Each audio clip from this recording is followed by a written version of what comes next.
Welcome to Everything You Need to Know About the Ascension of Humanity, the podcast where ancient wisdom meets modern science and spiritual evolution gets real. I'm Heather, an energy healer, channel, and spiritual coach with Divine Ascension Company. Each week, we're diving deep into the mysteries of human consciousness, spiritual awakening, and the profound transformation happening within us and around us. But here's the thing. We're not doing this with our heads in the clouds. We're bringing neuroscience, psychology, quantum physics, and cutting-edge research to the table alongside meditation, energy work, and timeless spiritual teachings. Because the truth is, the ascension of humanity isn't some far-off cosmic event. It's happening right now in the choices we make, the awareness we cultivate, and the healing we do within ourselves. Whether you're curious about how mindfulness literally rewires your brain, why shadow work is backed by depth psychology, or what coherence between your heart and mind actually means scientifically, you're in the right place. We'll explore practices like breathwork, meditation, and emotional alchemy, not as abstract concepts, but as tangible tools grounded in both spiritual wisdom and scientific understanding. And here's where it gets even better. In our bonus episodes, you'll hear from real people sharing real stories. These are the warriors, the healers, the everyday seekers who've walked through their own darkness and found their light. They'll share their breakthroughs, their struggles, and the resources that actually help them along the way. Because personal growth isn't a solo journey, and you deserve to know you're not alone. So whether you're just beginning to question the nature of reality, or you're deep in your spiritual practice, this podcast is your companion on the path. It's time to expand, to awaken, and to rise together. Let's begin. All right, guys, welcome back to another episode of Everything You Need to Know About the Ascension of Humanity. Tonight we have a special guest. His name is Kam. Kam, how are you doing today? I am doing fantastic. Thank you for having me on. How are you? Oh, I'm doing great. It's this wonderful Washington winter weather that we're having here. I'm just loving it. Yeah, I'm not I don't know if you're being sarcastic, but I'm not enjoying the cold either. So I Yeah, think we're in the same boat. I'm a beach girl at heart, so I don't necessarily enjoy the cold. Yeah, for me, anything below 75 is cold and uncomfortable. So I would much prefer the heat than what we have going on right now. Yeah. So why don't you go ahead and tell us a little bit about what you do and give us some of your story? Sure. So my name is Kam Knight. I'm a mentor, international speaker, and author of a dozen books in the area of mental, physical, and emotional performance. I now talk about a concept called internal resistance, which answers the question I had my whole life, and that is, why is it if I want to do something, I know what to do, I know how to do it, and I have the motivation and desire to do it, but for one reason or another, I can or don't do it. And how I came to this topic, or why I talk about this topic, is growing up when I first moved to the US at a young age, I had parents that had high expectations of me as well as zero support. At the same time, because of the lack of support, I when I moved to the US, it was a culture shock. It was really a shock to my brain because where I come from is so starkly different. And in many ways, I watched television to really understand like what was going on. And unfortunately, I grew up on television, and the conclusion that my mind made was that it was all about the external, that to have any sort of self-worth or for people to like and respect me, I would need to have a nice car, big house, a lot in my bank account, as well as a prestigious job. Mm-hmm. So the two combined created the strong drive and desire for me to be more successful. And as a result, I wanted to get into an Ivy League school in high school. When I was in high school, and although I got into a decent college, I ended up using the backdoor method, where a person applies to an easy to get into major, and then once they get in, they transfer into the major that they really wanted. And in college, I wanted to work hard and graduate and work for a top five accounting firm. And although I got a good job, I didn't get into a top five accounting firm. And in many ways, this was my pattern. I wanted to do more, have more, and be more in life. And although I had a decent amount of success, it wasn't what I really was shooting for. Or there were a lot of things that I wanted to do, like get fit, work out, develop various skills. And either I didn't start, I would start or stop, or I wouldn't make meaningful progress. And again, I had that question that lingered in my mind, which is why is it if I want to do this, I have the motivation and I can't?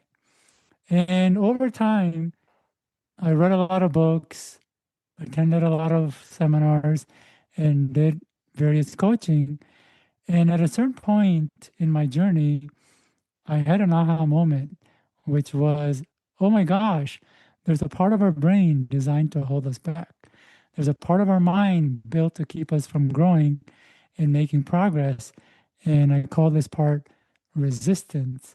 And it's this brick wall that we hit whenever we want to do something, but we can't, no matter how much we want to do it. Wow, that's really insightful. What do Yeah.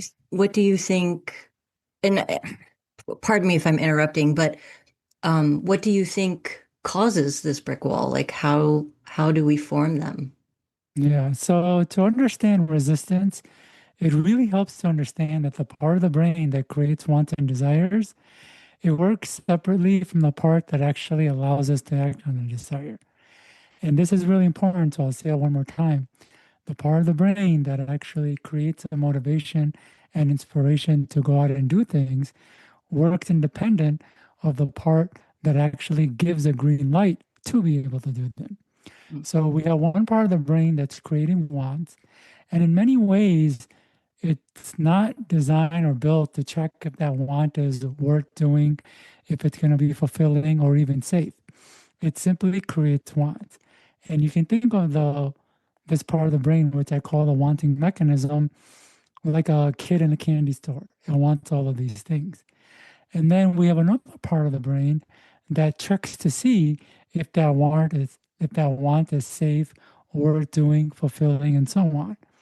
And this part of the brain is like the parent that's trying to keep the kid in check. Hmm. So, yeah, so there's a couple important things to understand about this dynamic. One, it is possible for one brain to both create a want for something and at the same time hold us back from it. So I know many people have experienced that feeling of wanting this thing, but then not being able to go after it, or really wanting to move forward, but at the same time being held back.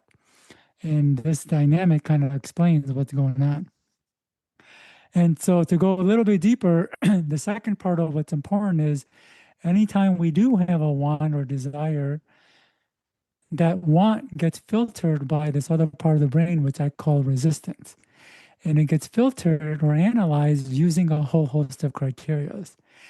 And if the desire or decision is not in line with any of the criterias, it will prevent action. And so a great way to think about this is to stand before a panel of this is to think about standing before a panel of judges or board of directors.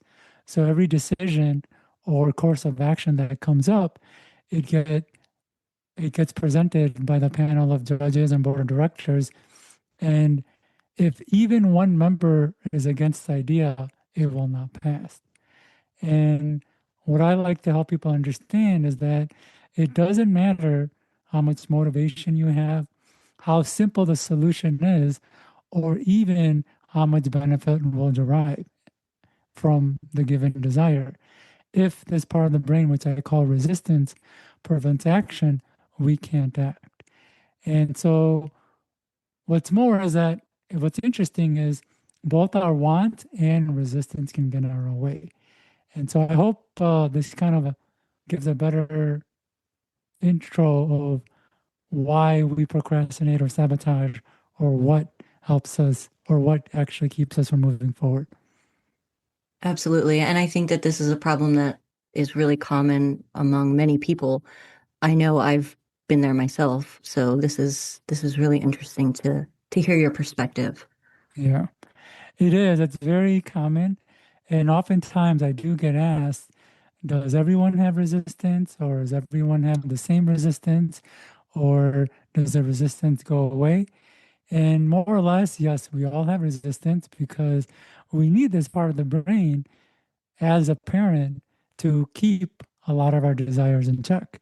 Because when we think about a kid wants to do everything.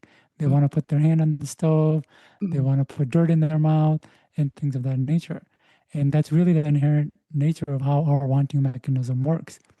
And then the resistance part, it helps to have that part to analyze all of our different wants to make sure what we're doing is going to be healthy and fulfilling for us.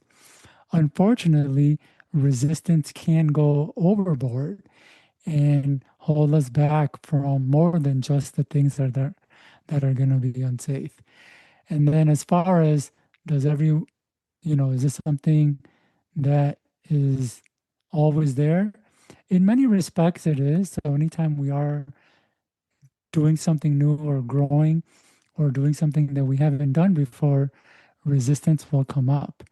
And a person can experience different levels of resistance to different things. So I didn't go into the details of what the criteria are, but one of the criteria the brain evaluates has to do with people, meaning the more sensitive a person is to the thoughts, judgments, actions, and reactions of others, the more resistance will come up anytime we go out to do something. So personally, I had that as a challenge when growing up. Like I said, I didn't really have a lot of support growing up. And so I didn't receive a lot of encouragement. And as a result, my brain become a lot more kind of more or less sensitive to other people, meaning if people didn't accept me or I got rejected, it was painful. Mhm. And growing up, that kind of stayed with me.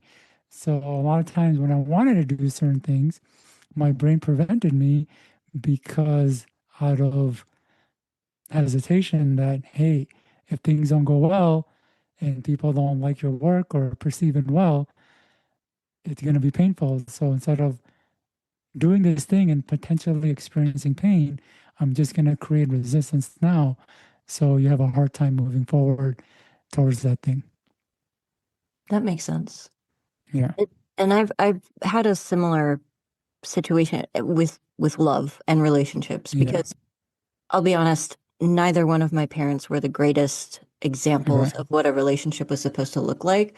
So Yes. I, similarly to how you perceived what was important in life, I looked at TV and movies, and Yeah. it creates such high expectations that it's almost impossible to reach them. Yeah. And I mean, as I've gotten older, I've learned that it's more about the internal, you know, self-love and worthiness rather than looking for it outside of yourself. Yeah. But when you're trying to find fulfillment like that, especially when you have TV and movies to rely upon for Yeah. an example, it's really difficult because they fantasize everything. And it's, Right. yeah, that's, I empathize with you there. Yeah. Yeah. It is a challenge because media can be helpful in certain ways, but in a lot of ways, it is having a negative impact on us because what I tell people is movies and stories make for great, like positive feelings, but it isn't what how the real world works. Right. It's not And realistic so at all. it's not realistic on a lot of levels, Mhm. not just in like romantic relationships, but in a lot of even personal relationships or even work or professional relationship. And I remember watching shows and the way people would interact with each other, that's just not the way how we interact with people in the real world. And again, when I am working with resistance with my clients regarding relationships, one of the things that comes up all the time is they're struggling because they're chasing a fantasy they saw in stories, Disney movies, as well as movies at large. And because they're not receiving what they saw on television or getting the results that this fantasy that they created in their mind because of television and stories, they think that there's something wrong with them or the world is working against them, when the reality is there's nothing wrong. It's just that they're chasing something that doesn't exist. Mm-hmm. Absolutely. Yeah. And so the people part and the media aspect is really just one part of resistance. And I would love to talk a little bit more about the criteria the brain evaluates. And as I mentioned, there's many criterias in my work. I found there's at least a couple dozen, if not more. And some of them are things that we've heard in personal development, like limiting beliefs or habits or comfort zones. Meaning, if a person doesn't believe something is possible, of course, resistance is going to prevent them from doing that thing or going after it. But what's really interesting that doesn't get talked about is even though a person might think something is possible, maybe they see a friend or coworker do something and they feel like, oh yeah, I can do that too. But if deep down they don't believe it's possible for them, then resistance will show up. And what's challenging about a deep down limiting belief about themselves is that it's not apparent. Even though we could see it's possible, when we actually can start moving forward to work on that thing, but that deep down feeling that it's not possible for us will silently slow our progress, keep us from moving forward, make the action more difficult than it needs to be, or worse, sabotage our efforts. So if we do reach it or are making progress, it'll try to pull us back. Mm-hmm. So that's one criteria, and others relate to habits. And how I help people understand how habits get in the way is that for anything to be comfortable or easy requires habits. Anytime we do something new, it's awkward and it's painful and it's difficult just because we haven't built the muscle for it. And the way the brain works is its goal is to have us avoid pain, whether that's physical pain, mental pain, or even emotional pain. And it doesn't reason or use logic to see if a certain pain will be useful or helpful, like a healing pain, or the pain required to grow, like developing habits. It's more or less an on off switch where it's if there is pain or potential for it, block it. So when we do something new, which goes against our habits, since there's going to be pain, the brain is going, oh, there's pain. We need to stop it. And because it's this behavior that's causing it, then it causes us to stop the behavior or creates resistance in doing it.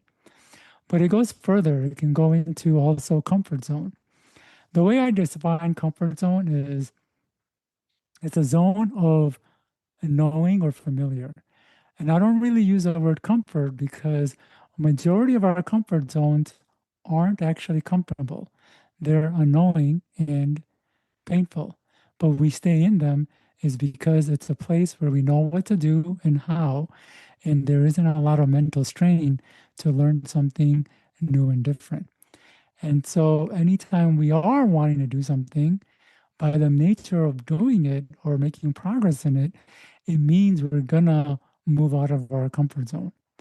And because for some people, they like the knowing much more than the growth, the brain will create resistance just so it could stay in the familiar. So these are some of the criteria the brain will evaluate. It's like, hey, there's a desire comes up, and the brain goes, oh, do we believe that is possible? Do we believe it's possible for us? Is this going to go against our habits? Is this going to move us out of our comfort zone into unfamiliar territory? And but it goes even deeper. It goes into concepts like authority issues, into things like demographics, even our sex plays a big role in resistance. So these are some criteria to help people understand how resistance works. Wow, that's very insightful. And it's an interesting perspective on just kind of the way that you're labeling everything, because a lot of what I do as a spiritual coach and like an energy healer, we do a lot of work trying to break through those barriers and those resistance, Right. um, those areas of resistance that you're talking about. Yeah. And it's nice to hear all of them kind of put into together Yeah. in this sort of way, because it's one thing to look at them individually and be like, all right, well, let's go back to the origins of this and let's heal Yeah. this limiting belief or this, area of resistance, but to kind of wrap it all up in this nice little package that you have here Yeah. is really relatable, and I think that's amazing and very helpful. Yeah. Thank you very much. It really helps us understand what's going on in a much simpler level. Hmm. In fact, we humans are fairly simple. The expression of it is fairly complex of, well, why can't I do this? And why am I struggling here? And what's going on with, self-image and all of that. But when we really bring it down, it just comes down to we have a part of our brain that creates wants, and then that wants gets filtered by another part of the brain, which I call resistance. Resistance goes through a whole host of criterias or checklists to see if we should do it. And if it decides based on one of the checklists not to let us do it, we can't move forward. So then we need to not only figure out what that reason or criteria is, but then how we can move forward. So yeah. But what's really important to understand, Heather, is that as I mentioned in the start, that both our wants and resistance can get in the way. And the reason I say that is most people wouldn't think our wants to be a problem or one of the causes for why we have a challenge in moving forward in our life. But our wants create as many challenges as there are criterias for the reasons resistance hold us back. Hmm. And to help you understand what I mean, as I mentioned, the part of our brain that creates wants, in many ways, it's unrestrained. So it's cranking out endless wants one after another. It sees a new pair of shoes and it wants it. We see something on television, it wants it as well. Someone attractive walks by, we want that person too. And our wanting mechanism creates so many wants in a single day that no one person could achieve in a lifetime. Even if we live multiple lives, we couldn't achieve, let alone enjoy, all of the wants that our brain is producing. So I'm hoping you can see the challenge because as soon as we start on one thing, our wanting mechanism creates other wants that pull us away. Hmm. While we're making progress on another thing, our want might create a desire for something completely different. Hmm. And if we skip from one want to the other, we don't actually make any progress. Right. And It's total sense. yeah, exactly. But that's just one challenge of our wanting mechanism. There are other challenges our wants create. One of them is what I call a high want. This is where a person wants to be the next Elon Musk, Jeff Bezos, or Mark Zuckerberg, and they're shooting for that right out of the gate. And it's too much of a change that the brain can't help but create resistance. And that's because anytime we want something or anytime the brain creates a desire, it doesn't check to see what that want or change will mean. The people we have to give up, the new people that we have to deal with, as well as the risks and challenges that come with it. All we, for us, it's we see that we see something and we want it and we just want that end result. But resistance does analyze those things. And if there's too much of a gap between where you are to where you want to go, resistance will come up. And this kind of reinforces what I was kind of getting at. Our own wants can be a challenge. So even though we can do the thing, or it is possible, and even though there's really no other inner stuff going on that's preventing us, like our beliefs or comfort zones or habits, just the fact that we're going after something is so farly, there's too much of a gap from where we are to where we want to go, can be enough for resistance to show up. Hmm. So a lot of times it really helps to start with the wants and work with the wants itself. That makes sense. And Yeah. I've also found that, because we go through so many different wants and desires and they change as you grow and as you, develop different perspectives about life and your purpose, that the if your wants and desires are not aligned with your higher calling, Yeah. that resistance is going to be even stronger. Even if you are doing all the right things, that resistance is still going to be there because that's not part of what you're here for. So when you Yeah. choose those wants and desires based off that alignment and what feels correct in your heart, that helps kind of break down some of that resistance and things flow a little bit easier as well. Yeah. 100%.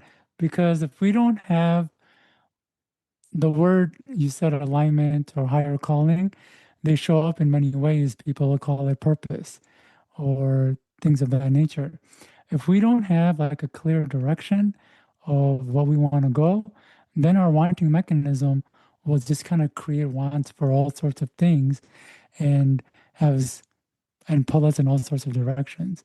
Hmm. But when we can become a little bit more focused or have a much more clear purpose or much more aligned purpose, or as you had said, something that is a higher calling, then the wanting mechanism doesn't show up as much or as severely or tries to pull you out with all these other things you could be doing Hmm. because there is something that is more clear and that is grounding and centering us. And in fact, when you look at a lot of the psychology and studies, they really show how important a purpose is for a person's life. Usually, whether it's in business or personal life, the people who are doing extremely well or excelling and moving the needle forward all have some sort of purpose that's driving them. Hmm. The people who aren't doing as well or wish they could be doing more or they're not making progress or progress is slower than they would like is usually because they don't have a clear vision or purpose. Hmm. And that comes down to, and because they don't, it's their wanting mechanism in a way, it's kind of going in all those sorts of directions, pulling them in all sorts of places that is making it challenging to not only stick with one thing, but to move forward in any one of those things. Absolutely. 100%. Yeah. So in your work, do you kind of help your clients work through these areas of resistance, or do you just kind of provide the information to allow them to understand what's going on? Both. If I just provided information so they can understand why they're stopped, it doesn't necessarily help them, although it does help them make them feel better. And the reason I say it helps them make feel better is because when resistance stops us, it doesn't tell us that it's stopping us. It doesn't say, "Hey Heather, you know that thing that you're trying to do? Well, we don't feel deserving of it, so I can't let you do it." Or that other goal that you have of yours, well, we it's not aligned with our habit, so we're just going to stand here and do nothing. That's not what happens. Hmm. Resistance shows up without us telling us that it's showing up. And because it doesn't tell us, oftentimes the natural assumption that we make is because we're not good enough, we don't have what it takes, there's something wrong with us, or that we're broken. Hmm. And I want people to understand it's not that, but instead, there's a part of their own mind that is designed to hold them back, and it's actively working to hold them back. And it's not a concept they've likely heard, so they wouldn't actually come up with it. So it does help to be aware of what's going on. And then two, I do help people, one, get insights into what their resistance are, as well as move past it. And the way I do that is I have developed a method. I actually call it the Kam Knight method, which breaks a barrier between our conscious and unconscious mind. And I take them into their unconscious so they could see what their resistance is, essentially how it formed, and work through to release it. And the reason I talk about this barrier is because majority of our thoughts in our head, as well as the decisions and actions we're making, isn't us thinking those thoughts or making those decisions. It's actually run by our unconscious. And it has to do with all the activity that's going on in our unconscious mind. Unfortunately, there is no direct way to access our unconscious mind, which is why it's called the unconscious. Mm-hmm. And I did find a way to what's the word, disengage this barrier so we can go deeper. And what's so great about this method is because we work on a person's specific issues, their own unique resistances, as well as the events from their past that led to it. Mm-hmm. One of the challenges I had in my work, especially in my personal work, is people were always telling me what my problem was and what I needed to do to solve it. And I would listen to them and apply it, and it either didn't work or it wasn't as effective. And I got fed up and I thought, if my challenges are in my head, why don't I just go there for the answers? And that was one of the reasons or motivations for developing the method that I have, because I don't do what I tell people is I don't do coaching or advice giving, because each person is unique and it really helps to identify and work on that person's unique resistance. Otherwise, we've all had experiences where we have applied cookie cutter tips and solutions, and for some people it works and for some people it doesn't. The reason it works for some people is that that particular tip or solution was addressing that specific person's specific resistance. Mm-hmm. The reason it didn't work for the other person is because it either one didn't address their specific resistance that was holding them back, or two, if it did work on their specific resistance, they likely had other criteria of resistance at play. So it required digging a little bit deeper. Mm-hmm. Yeah.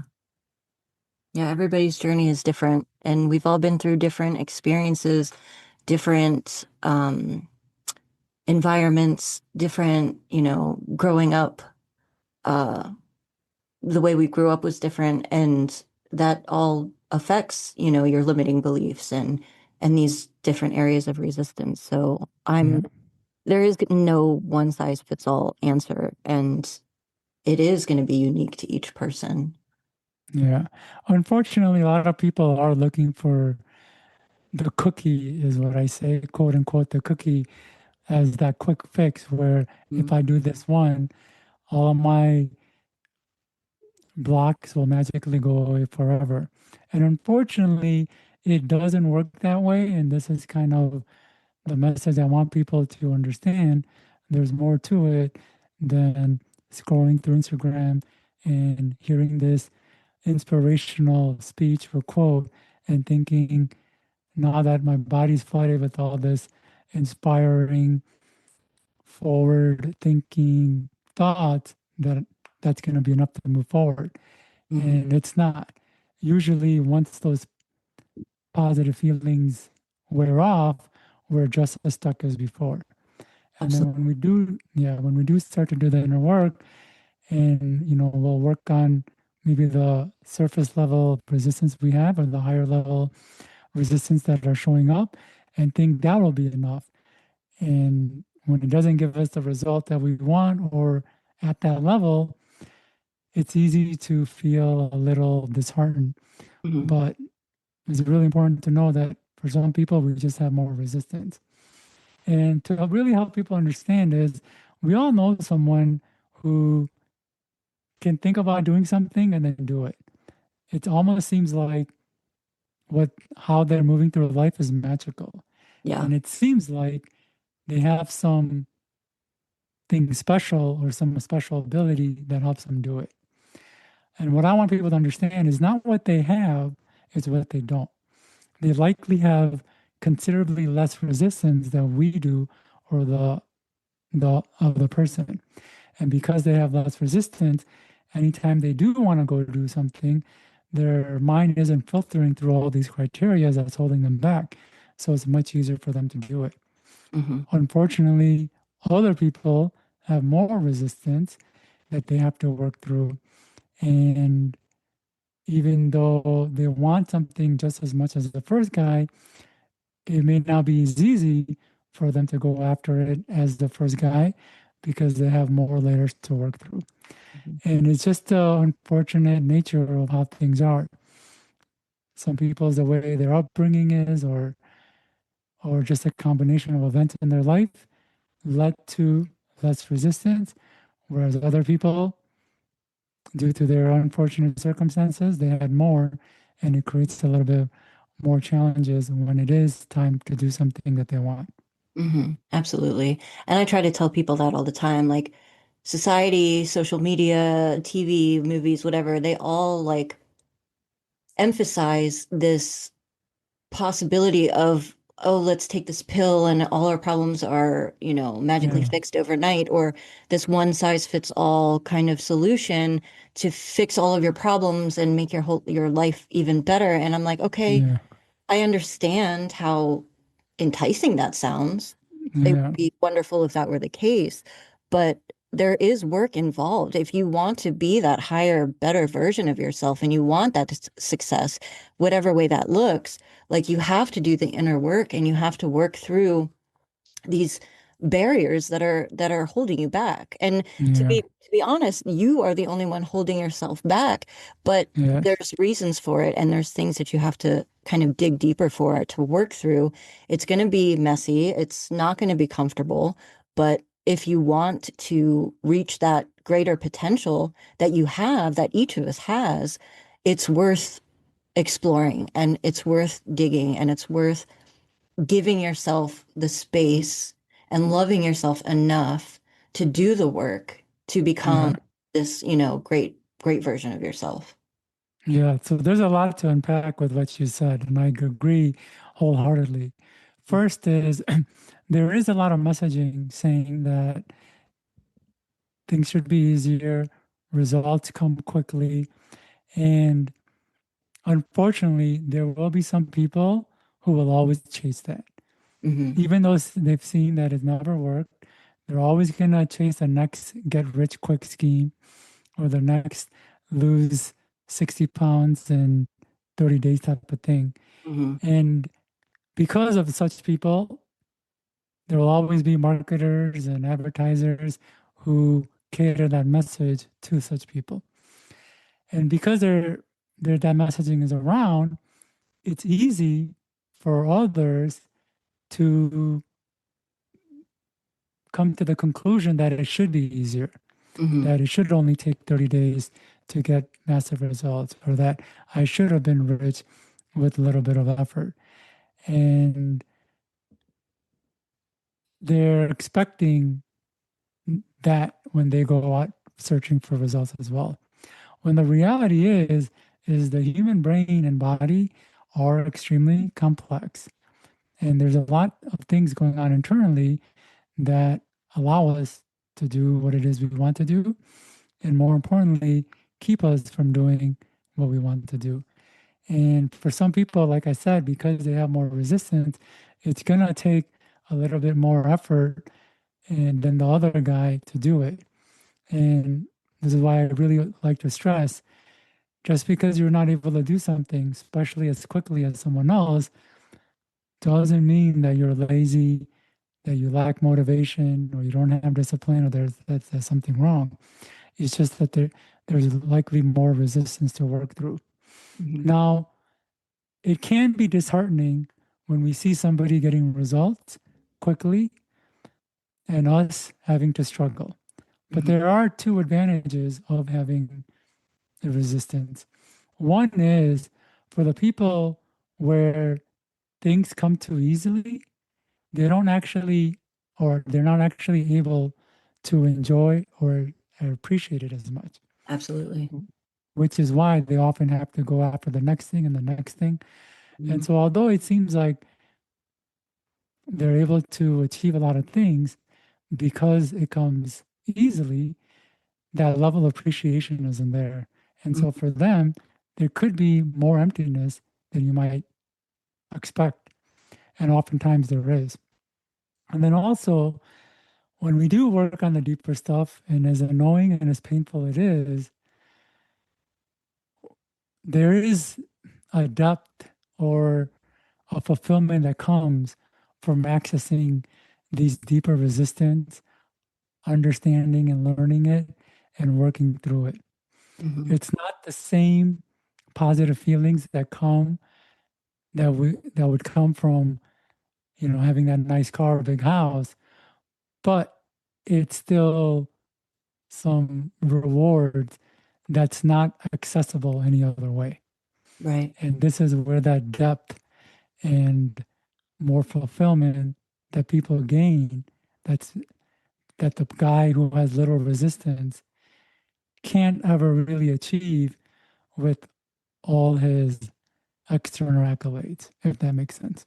It does. And the great paradox about this is people want things to happen easily and effortlessly. Well, guess what? It is Yep. possible once you do the inner work and you break through those resistances and you heal the things that need to be healed and you take a look at who you are and what you want and get that purpose and that direction, things can happen easily and effortlessly. And when you Yeah. go through the work and you get to experience that journey and become more self-aware and more, in tune with who you really are and what you're capable of and the potential that you have, it adds so much greater value when you Yeah. receive those things that you want and those Yeah. desires and those goals and, that promotion, whatever it may be. When you go through this really fulfilling, freeing, and uplifting and very empowering process of working on yourself, investing in yourself, it really does add so much more value and makes you appreciate the things that you get so much more than that, person who just everything comes to them easily. Yeah. Yeah. Like you said, it's much more uplifting Hmm. when, but there again, there's also another downside to it. And I want people to understand how to overcome that. Unfortunately, there are a lot of people selling snake oil. Hmm. So it's not that the person doesn't want to do the work. It's just that a lot of information out there isn't good. It doesn't go deep. There isn't a lot of real intention in helping their client, but just to sell. Hmm. And it's easy to kind of get defeated by that. Yeah. It's like, oh, I did the work. I was told this is what I needed to do. I did it. I didn't get that result. And I want to add that that's also the layer of the journey Hmm. because there is a part of our mind that's designed to hold us back, and it makes going after things more difficult than it needs to be. And it could be disheartening to have that, but when we push through it, it makes the things that we do achieve much more fulfilling. And then there's also the part, well, even though we go after things, a lot of the information we initially receive isn't going to work. And that's disheartening.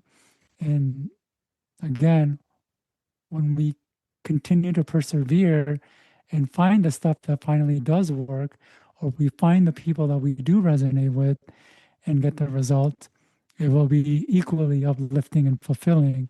So, yeah, Yeah, that's why I try to tell people, there's so much information out there. There's so many, and there's a lot of coaches who have put, a nasty taste in people's mouth because of that. yeah, Um, And I'm like, okay, instead of looking for the easiest solution, because it's usually not the one that's going to work in the way or the deep way that you want it to, instead of Yeah, looking for the easy solution, really use your discernment and figure out what feels right in your heart, what yeah, resonates with you, because there's so many good solutions out there, but also just as equally, there are a lot of bad solutions. yeah, I use good and bad because I don't really have a better frame of reference for people to understand, but listen to your heart. What resonates with you? Use your discernment and do the research and figure out what it is that really speaks to you. You know what I mean? yeah,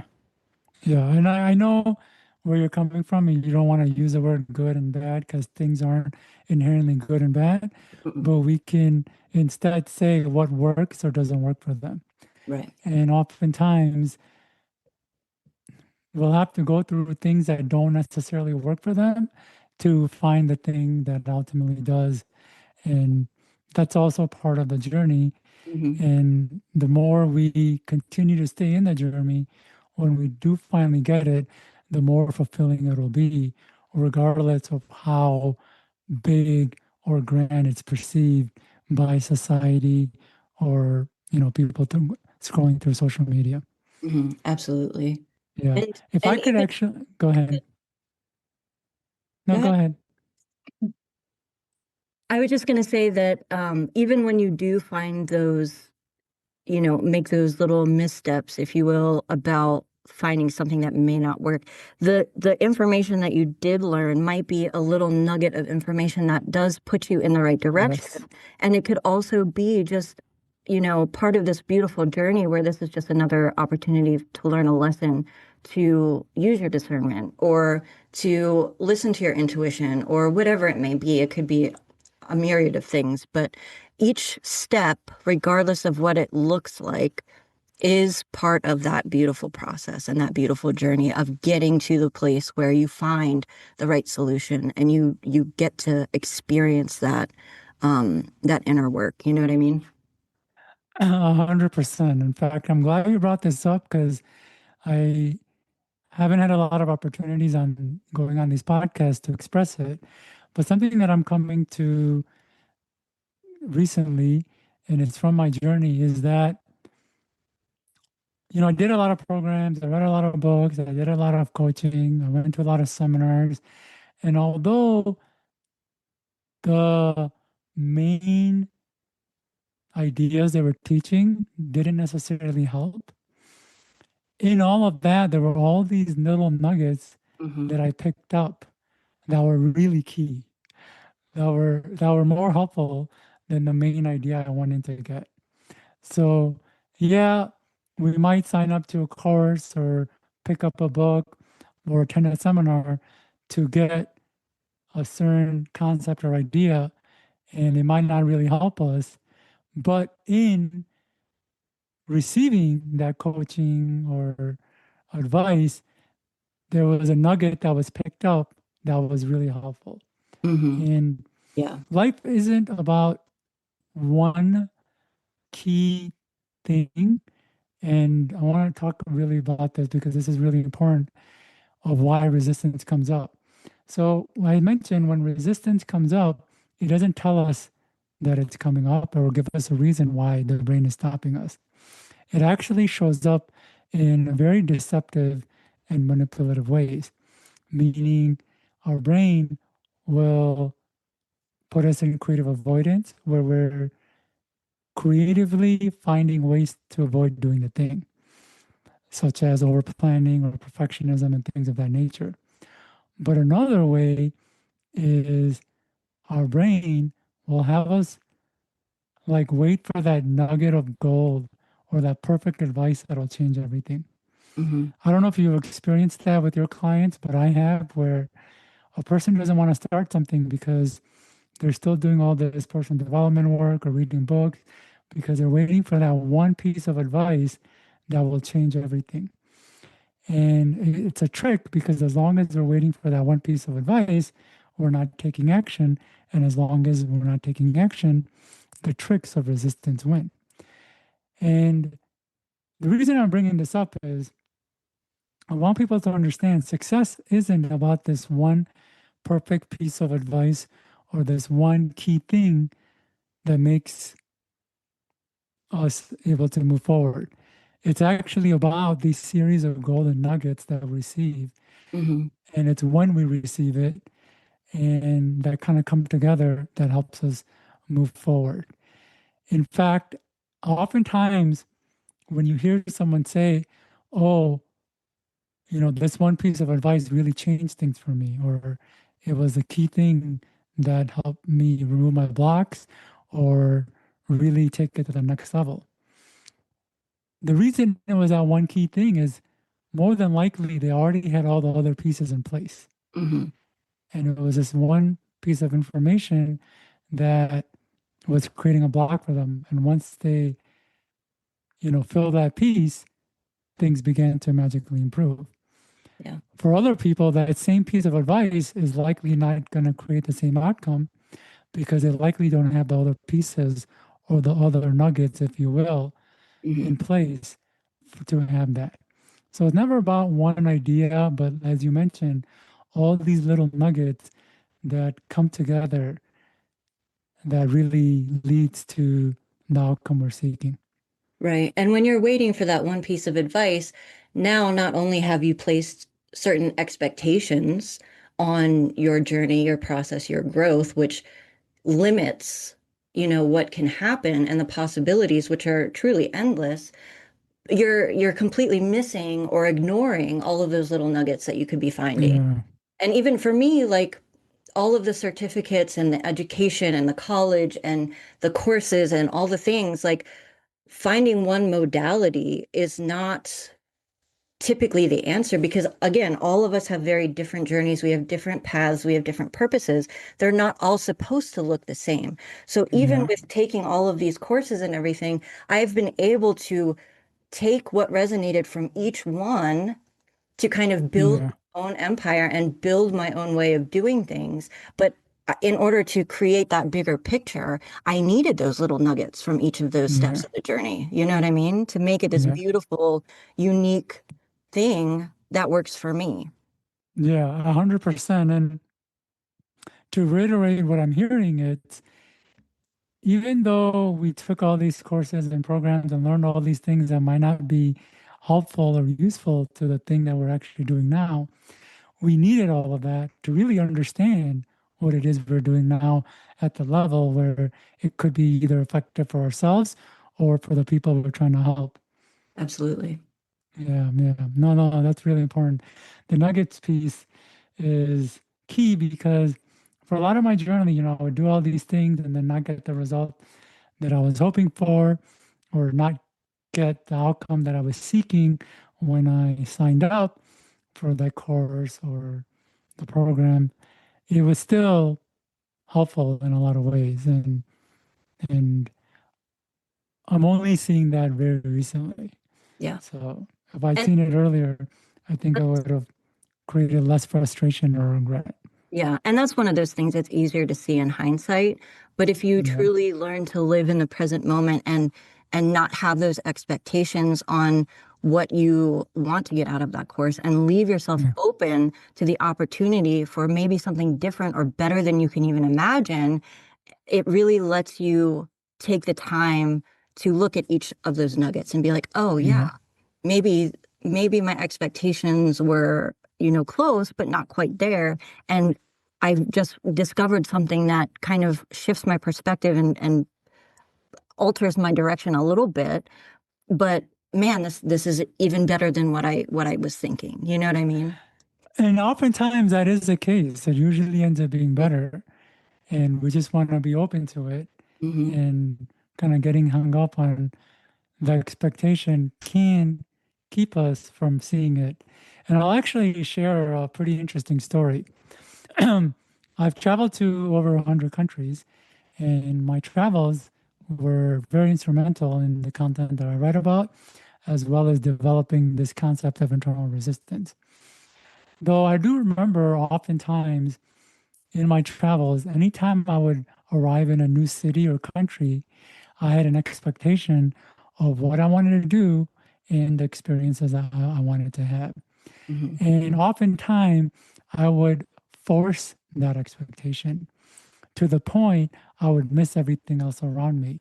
The locals I could be interacting, meeting, and learning from, the out of the beaten path sites and restaurants that I could be seeing and experiencing that provided oftentimes as good or even better experiences than the expectations I came in with. And sometimes our expectations can really create a challenge in our growth because we're wanting this thing, but we're kind of forcing the outcome to the point where we're missing everything else around that we can take in and enjoy. Absolutely. I feel like when you place those expectations on any situation, you're kind of missing out on living life. Like you're missing Yeah, out on so much other possibilities that because you're so focused and narrow-minded on that one thing that you're missing out on so much more, you know? yeah, And yeah. No, yeah, go ahead. Go ahead. I was just going to say that we're just about out of time, and I don't want to miss out on you having the opportunity to share your information so that if somebody would want to work with you to break through their resistances, they would be able to get in touch with you. Okay, great. Well, thank you for that time. I want to say for anyone who has made it this far into our podcast, I've got 3 free gifts for them. The first one is prompt engineering for your mind. The human brain was original ChatGPT, and you can prompt it to not only give you answers and solutions, but to take action on those answers and solutions. And you can learn that in the first guide. The second guide is called Build Habits and Behaviors in Your Sleep. Resistance is hard to push through, but if we can work to change things on the unconscious level, it makes it easier. And this guide will show a person how to do that. And the third guide is on more or less what we're talking about. It's a deeper dive into this topic of internal resistance, and it talks about other ways how our wants can create challenges for us, other reasons or criteria for resistance, as well as other ways the tricks of resistance show up. And Mhm. they can get all 3 of those guides from my website at kamknight.com. And if anybody wants to do one-on-one work with me, as I mentioned, I developed a way to disengage that barrier between our conscious and unconscious mind to guide people into their unconscious to see not only what's going on in there that's creating their thinking and challenges, but also getting into the root of some of the resistance and releasing the resistance. And it's a much quicker and deeper way to overcome our blocks. And if a person is interested in that, they can email me at mentor@kamknight.com. Awesome. Awesome. Thank you so much for being on the show today. It was a pleasure to speak with you and to hear your beautiful insights about resistance and how people can work through those. Thank you so much. Yeah, thank you very much. I was, like I said, really happy to be here. And I do love talking about this topic. And I hope I find that you found it valuable as well as your audience. Absolutely. Thank you. Thanks for hanging out with me today. If you're an empath or a highly sensitive person, if you feel everything and you've spent most of your life trying to manage that or diminish it instead of using it, I want you to know that's exactly who I built my work for. If you're feeling heavy, foggy, or like you're carrying something you can't name, an energy clearing session might be exactly what you need. It's 1 hour, and most people describe it as feeling lighter than they have felt in months. I'll put the link in the show notes. And if you want to go deeper into the full journey of understanding your energy body, your sensitivity, and how to actually work with it instead of against it, the Self-Spirit Method is my 14-step program that I built for exactly that. You can start for free inside the school community. The link is in the show notes. I'll catch you in the next episode. Until then, trust what you know.